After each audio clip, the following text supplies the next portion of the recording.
doon sa relasyon, for the longest time, 98% ng pinag-uusapan sa General Conference ay issue ng United States. Bakit? Sapagkat 98% no, ng ating delegates sa General Conference ay nanggagaling sa US.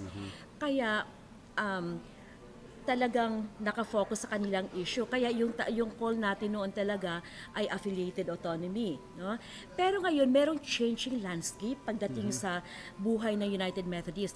48% of the delegates to the General Conference nowadays are coming from the central conferences. Sapagkat dumarami yung ating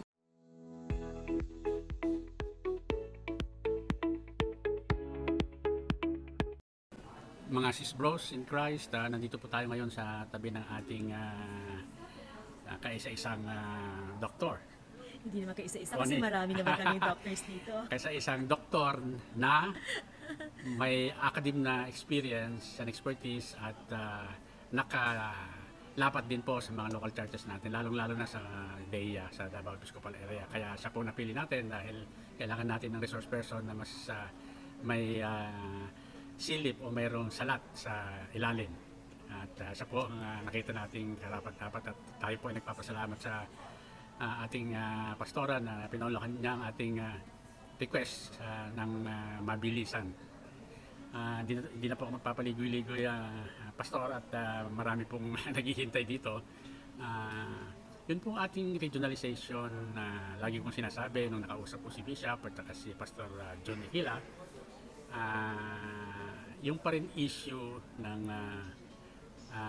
ating relasyon sa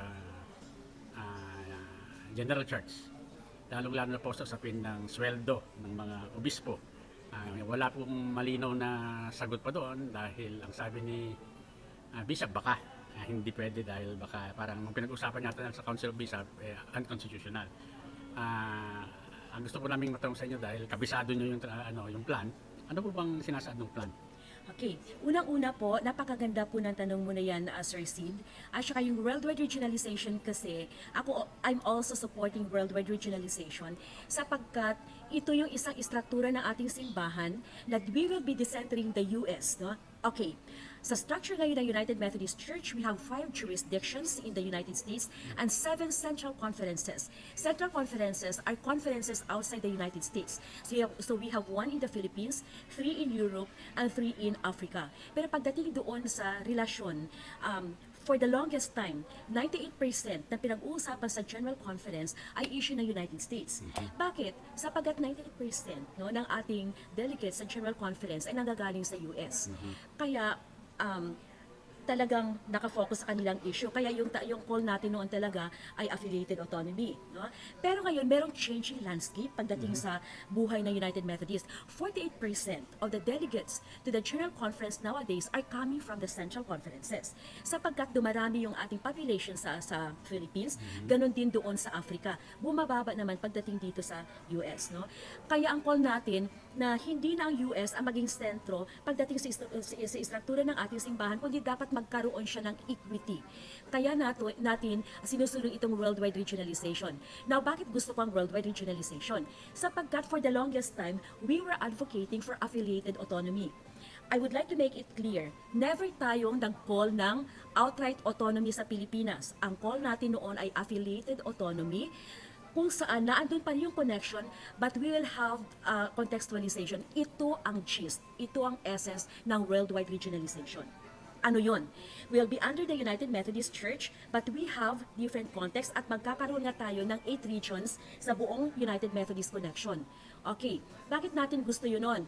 Dahil unang-una, ang core values kasi ng worldwide regionalization ay unity, connectionality, and contextuality. No? Yun din, again, ang essence ng affiliated autonomy noon. We are not dependent on, nor independent from, but interdependent with each other na dapat ay pantay. So, ito yun. Kaya ang call natin nun ay self-identity, contextualized polity, and relevant ministry. Kaya lang, wala pa siyang form noon eh. Wala pang term para doon. Ngayon natin nakita na pwede pa lang yung worldwide regionalization na ito yun. Under pa rin siya sa United Methodist Church, pero kanya-kanya siyang konteksto kasi magkakaiba ang context. For example lang, ang pinag-uusapan na natin.